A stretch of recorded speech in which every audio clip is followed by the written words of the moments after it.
Damai sejahtera Allah yang melampaui segala akal itu kiranya memelihara hati dan pikiran saudara di dalam Kristus Yesus Tuhan kita. Amin. Horas Marita Saluhna. Tidak terasa ya, sudah 9 tahun saya terakhir berdiri di tempat ini. Dan 9 tahun kemudian sore ini kita boleh bertemu kembali. Mungkin 9 tahun ya, sudah banyak enggak kenal saya. Nama saya si Pilihan, marga saya Panjaitan. Pernah jadi pendeta di gereja ini tahun 2008 sampai 2013.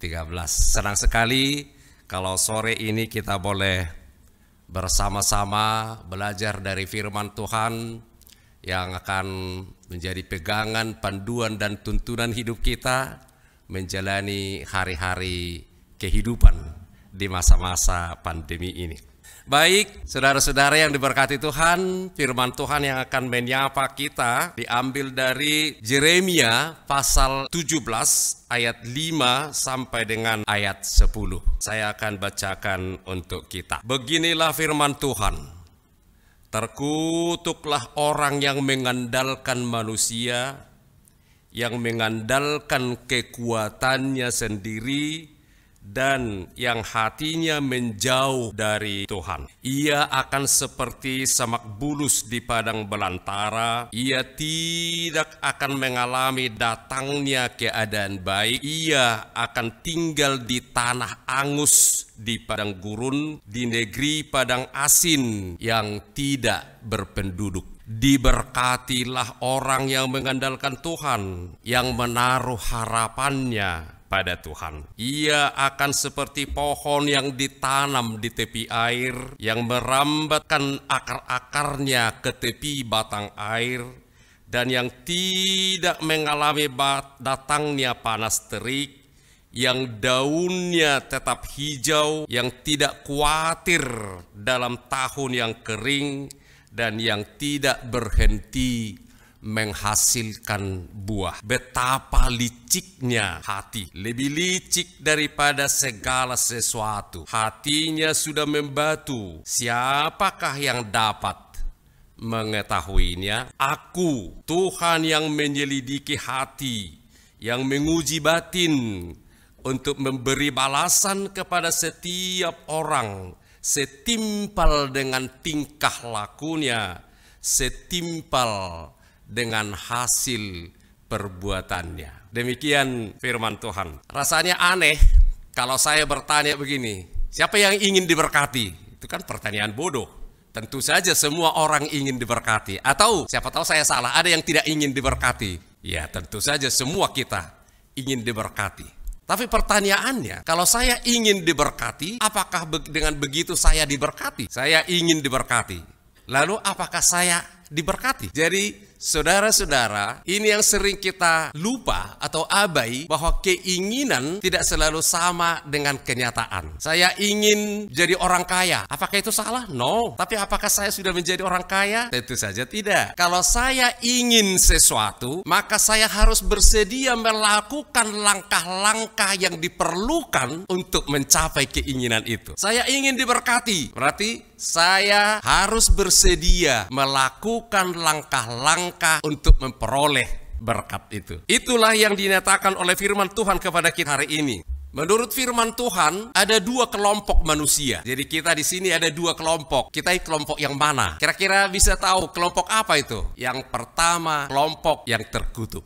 Lalu kelompok yang kedua, kelompok yang terberkati. Kita ini ada di kelompok yang mana? Kita cek dulu. Kelompok yang terkutuk itu seperti apa sih? Firman Tuhan tadi berkata, terkutuklah orang yang mengandalkan manusia. Jadi kelompok yang pertama adalah orang yang mengandalkan kekuatannya sendiri, pikirannya sendiri, kemampuannya sendiri. Kelompok yang pertama itu adalah orang yang hatinya menjauh dari Tuhan. Jadi kalau kita mengandalkan manusia, kita mengandalkan kekuatan sendiri, hati kita menjauh dari Tuhan, kita adalah satu kelompok. Lalu kelompok yang kedua yaitu kelompok yang hidupnya yang percaya kepada Tuhan. Kelompok yang kedua itu diberkatilah orang yang mengandalkan Tuhan, orang yang menaruh harapannya kepada Tuhan. Jadi dia mengandalkan Tuhan, dia menaruh harapannya kepada Tuhan. Seperti apa orang yang mengandalkan Tuhan?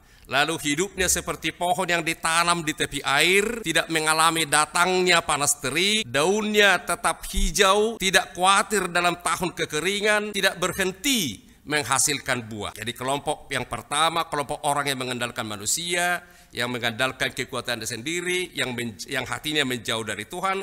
Kelompok yang kedua, orang yang mengandalkan Tuhan, orang yang menaruh harapannya kepada Tuhan. Kelompok yang pertama inilah yang tadi disebut terkutuk. Seperti apa sih orang yang mengandalkan manusia, yang mengandalkan kekuatannya sendiri, yang hatinya menjauh dari Tuhan? Hidupnya digambarkan seperti samak bulus di padang belantara. Hidupnya tidak mengalami datangnya keadaan baik. Hidupnya seperti tinggal di tanah angus di padang gurun, seperti tinggal di padang asin yang tidak berpenduduk. Jadi ini kehidupan yang gelisah, kehidupan yang susah, kehidupan yang tidak pernah merasa nyaman. Apakah aku ingin diberkati? Yes. Tapi apakah aku melakukan langkah-langkah yang diperlukan untuk memperoleh berkat itu? Langkah-langkahnya yaitu hidupnya mengandalkan Tuhan.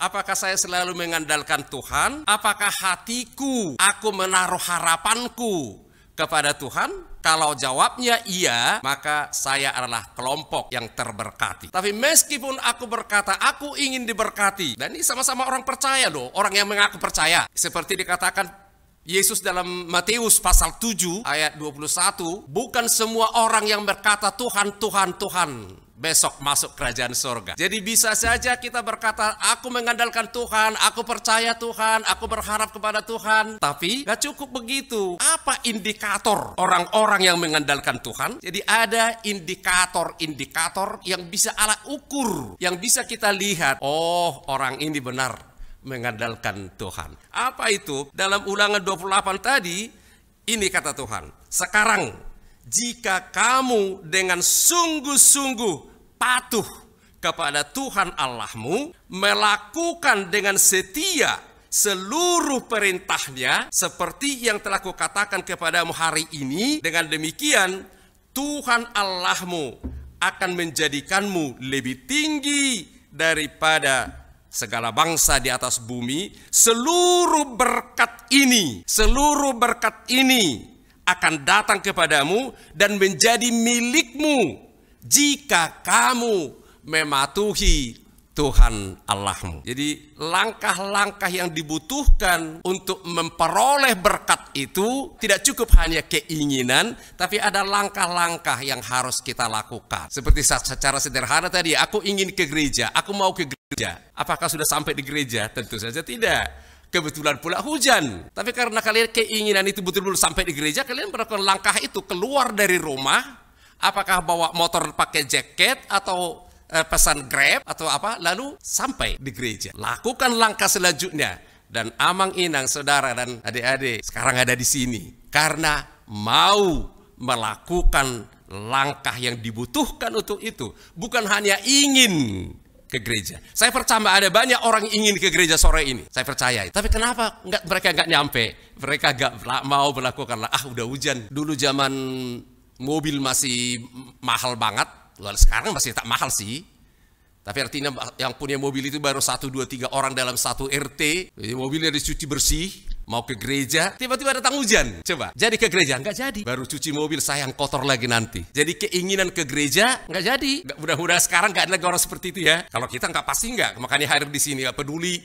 Baru dicuci mobilnya atau apa. Karena memang untuk itulah mobil. Supaya ketika hujan, ketika apa, saya bisa ke gereja. Atau saya bisa pergi melakukan sesuatu. Jadi mau melakukan langkah-langkah yang dibutuhkan. Apa langkah yang dibutuhkan untuk memperoleh berkat Tuhan? Sekali lagi ya, berkat itu telah tersedia untuk kita. Jadi bukan lakukan dulu ini baru kita diberkati, no. Bukan lakukan dulu langkahnya baru kita diberkati, enggak. Beda dengan tadi, aku ingin sesuatu, lakukan dulu sesuatu itu baru temu, enggak. Jadi berkat itu sudah ada, kita hanya menerimanya doang. Tapi supaya kita bisa terima, itu tadi, ada langkah-langkah yang harus kita lakukan. Langkah untuk mengambilnya apa? Tadi dikatakan, lakukan jikalau kamu melakukan, mematuhi firman Tuhan, maka pintu gudang berkat terbuka, lalu berkat itu tercurah. untuk kita. Saudara-saudara, saya nggak tahu apakah ingat khotbah minggu lalu. Sebetulnya setelah 6 minggu berturut-turut, di situ kita diajar bagaimana mengenal dan mengasihi Tuhan Allah, mengenal mengasihi Tuhan Yesus. Lalu minggu kemarin, tanggal 6, itu adalah momen krusial, momen keputusan, mengambil keputusan. Setelah Yesus Allah diperkenalkan, siapakah Allah itu? Lalu minggu kemarin kita diajak ambil keputusan. Keputusan ngapain? Mengikut Yesus. Seperti Simon, seperti Andreas, ketika Yesus memanggil ikutlah kau, bukan dibilang iya nanti, kapan-kapan saja, anytime. Tapi begitu dipanggil, mereka ambil keputusan, tinggalkan jalannya, lalu ikut Yesus. Jadi momen krusial itu harus kita ambil. Mengikut Yesus bukan hanya fans, bukan hanya liker, hanya tinggal jempol, tapi menjadi follower. Follower itu menjadi murid Yesus. Kita harus ambil keputusan. Apakah saya hanya menyukai, ngefans sama Yesus, atau menjadi follower, pengikut, menjadi murid Yesus. Jadi sudah segini hari, gak mungkin lagi kita hanya fans. Kita harus menjadi follower, harus menjadi pengikut, harus menjadi murid. Itu harus diputuskan. Nah, kepada orang-orang yang telah memilih, memutuskan mengikut Yesus, itulah firman ini. Keputusan terpenting yang pernah kita lakukan dalam hidup adalah keputusan mengikut Yesus. Bukan keputusan menikah, bukan keputusan untuk melakukan satu hal pekerjaan besar, tapi keputusan terpenting yang berdampak untuk masa kini dan kepada kekekalan adalah keputusan mengikut Yesus. Abang Inang, ya guys, anak-anak muda, apakah sudah memutuskan mengikut Yesus? Tidak cukup hanya fans, sekali lagi, tidak cukup hanya ngefans, like, tapi harus benar-benar menjadi follower. Follower Yesus itu, menjadi murid Yesus itu bagaimana? Kamu harus dengan sungguh-sungguh patuh kepada Tuhan Allahmu. Apa tandanya saya patuh kepada Tuhan Allahku? Melakukan dengan setia seluruh perintahnya, seperti yang kukatakan kepadamu hari ini. Melakukan seluruh perintahnya. Banyak banget ya perintah itu. Banyak sih. Tapi perintah itu diringkas menjadi tujuan hidup. Ada 5 hal menjadi ringkasan dari seluruh perintah Yesus untuk hidup kita. Pertama, makin mengenal, makin mengasihi Tuhan Allah.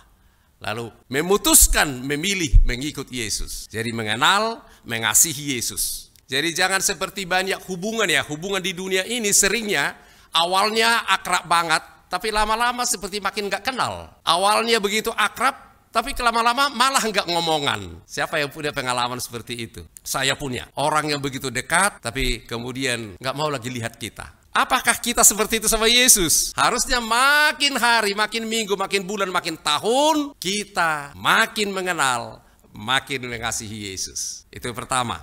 Yang kedua, kita diajar, belajar mengasihi orang lain. Jadi belajar mengasihi orang lain. Bukan hanya mengasihi Yesus, tapi belajar mengasihi orang lain. Harusnya makin hari, makin minggu, makin bulan, makin tahun, saya makin punya keahlian mengasihimu, mengasihimu, mengasihimu. Seperti Yesus mengasihi saya, aku makin mengasihi engkau. Itu perintah Yesus. Yang ketiga, kita diperintahkan bertumbuh makin dewasa secara rohani. Bertumbuh makin menjadi seperti Yesus.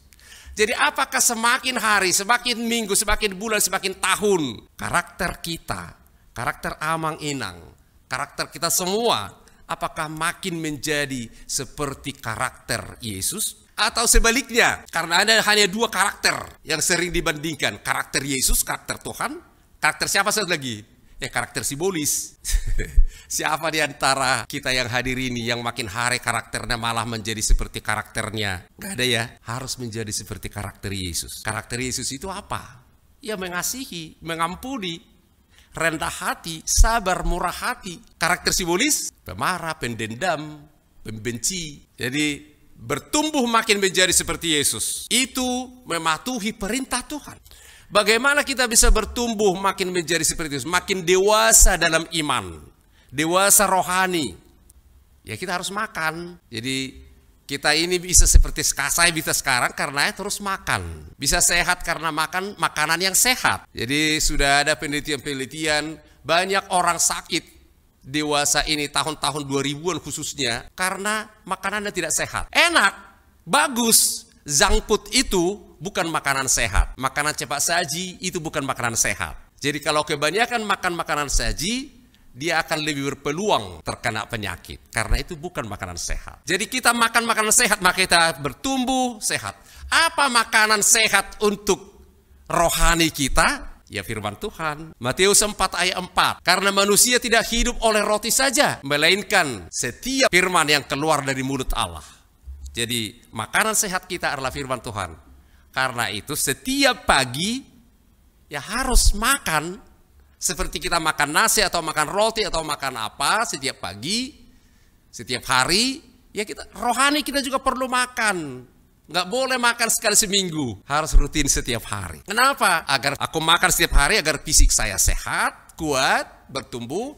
Aku makan firman Tuhan setiap hari agar rohani saya bertumbuh sehat. Keempat, kita melakukan seluruh apa yang dikatakan Tuhan kepada kita. Kita boleh melayani Tuhan dengan melayani orang lain. Jadi kalau kita mengenal mengasihi Tuhan Allah dan kita belajar mengasihi orang lain, lalu kita bertumbuh dewasa secara rohani, makin menjadi seperti Yesus, kita punya kompetensi untuk melayani Tuhan dengan melayani orang lain. Jadi sampai sekarang kebanyakan orang yang mengaku percaya masih dalam tahap dilayani, belum melayani. Karena apa? Ada dua hal. Yang pertama, mereka berpikir melayani itu harus menjadi situa, harus menjadi pendeta, harus menjadi parhalado. Padahal bukan. Melayani Tuhan, melayani orang lain. Apapun yang kau lakukan kepada salah satu adikku yang paling kecil itu, kamu sedang melayani aku. Jadi setiap orang percaya adalah pelayan, tapi bukan setiap orang percaya pendeta atau situa. Tapi every believer is a minister. Setiap orang percaya adalah pelayan. Melayani bagaimana? Sesuai dengan talentamu, sesuai dengan berkat-berkat karunia rohani yang diberikan Tuhan kepadamu. Jadi melayani. Kelima, kita menjadi orang pembawa kabar baik. Menjadi pembawa kabar baik. Kabar baik. Apa itu kabar baik? Injil. Injil itu artinya kabar baik. Injil tentang apa? Tentang keselamatan. Bahwa Yesus adalah juru selamat dunia yang telah datang ke dunia menyelamatkan saya dan menyelamatkan siapapun tanpa syarat. Kita boleh menerima keselamatan itu. Kita semua diselamatkan oleh Tuhan. Tapi kita harus terima keselamatan itu. Keselamatan itu telah disediakan untuk semua orang. Tapi sekali lagi, keselamatan itu harus aku terima. Saya sering contohkan, kalau disediakan makanan yang enak-enak, makanan bergizi, makanan terbaik, makanan yang dimasak oleh chef terbaik dunia, dihidangkan di meja kita, untuk kita, siapa saja boleh makan, boleh ambil dan makan. Tapi makanan itu tidak pernah menjadi milikku kalau aku tidak mau mengambilnya. Makanan sudah tersedia, tapi makanan itu tidak pernah menjadi milikku, meski itu untukku, kalau aku tidak mengambilnya. Seperti itu keselamatan. Keselamatan telah disediakan oleh Tuhan. Keselamatan itu tersedia untuk setiap orang. Tapi keselamatan itu harus saya ambil, harus saya terima. Menerima Yesus menjadi Tuhan dan Juru Selamat. Inilah yang kita harus share, inilah yang harus kita bagi. Saudara-saudara yang diberkati Tuhan, kalau ada berita-berita di medsos, jadi bisa sampai ratusan ribu yang like, bisa ribu, bahkan ada jutaan, ada jutaan, bisa ribuan orang yang like. Tapi yang di like itu tapi kalau itu sudah firman Tuhan, ada yang share, yang like ini hanya beberapa orang. Kalau itu berita-berita heboh, langsung ratusan ribu yang like. Tapi itu kalau itu berita firman, enggak seramai itu deh. Amanginang termasuk di mana? Termasuk di mana ini? Jadi pemberita kabar baik, firman Tuhan adalah berita terbaik, keselamatan adalah berita terbaik, berita yang pernah kita dengar, berita yang pernah kita terima adalah keselamatan yang telah disediakan Tuhan untuk siapa saja. Tapi sekali lagi itu tidak akan menjadi milik kita kalau kita tidak mau terima. Inilah syaratnya, kalau kita, ini indikatornya, kalau kita adalah orang-orang yang mengandalkan Tuhan, yang menaruh harapan kepada Tuhan. Kita dengan sungguh-sungguh patuh kepada Tuhan Allah, melakukan dengan setia seluruh perintah yang telah dikatakan kepada kita. Jadi ada 5 ya. Ada banyak sekali, tapi semua perintah-perintah yang banyak itu ada 5. Kalau hukum Taurat sebetulnya seluruh Injil sebetulnya hanya 2. Matius 22, 37, 40. Mengasihi Tuhan Allah dengan segenap hati, segenap jiwa, segenap akal budi, dan mengasihi sesama manusia seperti diri sendiri. Jadi kalau kamu mau melakukan perintah ini, diberkatilah kamu di kota, diberkatilah kamu di ladang, diberkatilah buah kandunganmu, diberkatilah hasil tanahmu, diberkatilah hasil ternakmu, diberkatilah bakulmu, diberkatilah tempat adukanmu, diberkatilah kamu ketika kamu datang, dan diberkatilah kamu ketika kamu keluar. Kalau kita melakukannya. Jadi berkat itu ada loh untuk kita ya. Berkat itu telah tersedia untuk semua kita yang ada di sini. Dan untuk sahabat juga, sahabat-sahabat ya guys ya, yang menyaksikan tayangan ini dan akan bisa diikuti lagi dalam tayangan YouTube channel Pendeta Pilihan Panjaitan. Jadi bisa ikut. Jadi kalau mau ikut ya benar mengikuti langkah-langkah apa yang kita lakukan untuk memperoleh berkat Tuhan itu, untuk terus dipelajari. Jadi bukan hanya selesai di sini, boleh diikuti YouTube channel Pendeta Pilihan Panjaitan. Saudara-saudara yang diberkati Tuhan, saya berharap tidak seorang pun di antara kita yang bagian kelompok yang pertama tadi. Tidak seorang pun. Dan kalaupun itu sempat ada, ada yang mengandalkan dirinya sendiri, mengandalkan manusia, menjauhkan hatinya dari Tuhan, belum terlambat. Hari ini kita bisa memilih, memutuskan untuk mengandalkan Tuhan, menggantungkan harapan kita kepada Tuhan, memutuskan mengikuti Yesus, lalu mengikuti setiap langkah-langkah yang ditentukan sebagai murid. Kita tidak bisa lagi mengatur diri kita sendiri semau-mau. Dia harus tunduk kepada aturan sekolahnya. Jadi saya tidak bisa menentukan aturan saya sendiri kalau saya sudah jadi murid. Saya harus mengikuti aturannya. Demikian juga kalau kita sudah memilih ikut Yesus, kita menjadi murid Yesus yang semakin hari bertumbuh makin menjadi seperti Yesus. Kita ikuti dia dengan setia. Kita ikuti dengan sungguh-sungguh. Lalu kita akan amazing. Kita akan melihat, mengalami. Wow, ada berkat-berkat Tuhan yang ternyata disediakan untuk saya. Ada berkat-berkat Tuhan yang ternyata begitu berlimpah-limpah untuk kita. Berkat kesehatan, berkat rezeki, berkat kekuatan dan macam-macamnya. Semoga Tuhan memberkati, melindungi, menjaga hati kita menjadi hati yang percaya kepada Tuhan. Amin. Terima kasih Tuhan Yesus untuk firman-Mu yang telah menyapa, meneguhkan dan menguatkan kami. Biarlah firman itu ditorehkan dalam hati sanubari kami. Terima kasih Tuhan, ajar kami untuk mengandalkan Engkau, untuk menaruh harapan kami hanya kepadamu, sehingga kami menjadi orang-orang yang terberkati. Engkau melihat anak-anak-Mu yang hadir di ruangan ini malam ini Tuhan. Engkau tahu pergumulan-pergumulan mereka. Engkau tahu masalah-masalah kehidupan yang mereka, apapun itu Tuhan. Dengan mengandalkan Engkau, dengan menaruh harapan kami kepadamu, semuanya itu akan membentuk kami menjadi pribadi yang lebih tangguh, menjadi pribadi yang lebih bergantung hanya kepadamu. Dalam nama-Mu Yesus, kami berdoa untuk semua, mendoakan semua orang-orang sakit. Ada banyak yang isoman di rumah karena virus COVID dan penyakit-penyakit lain.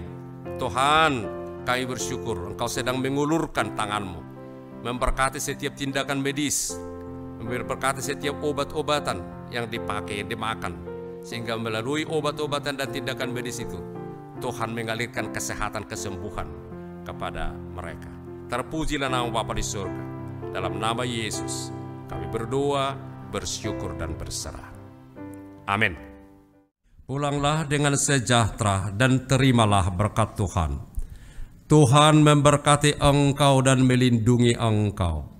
Tuhan menyinari engkau dengan wajah-Nya dan memberikan engkau kasih karunia. Tuhan menghadapkan wajah-Nya kepadamu dan memberikan engkau damai sejahtera. Amin. Amin.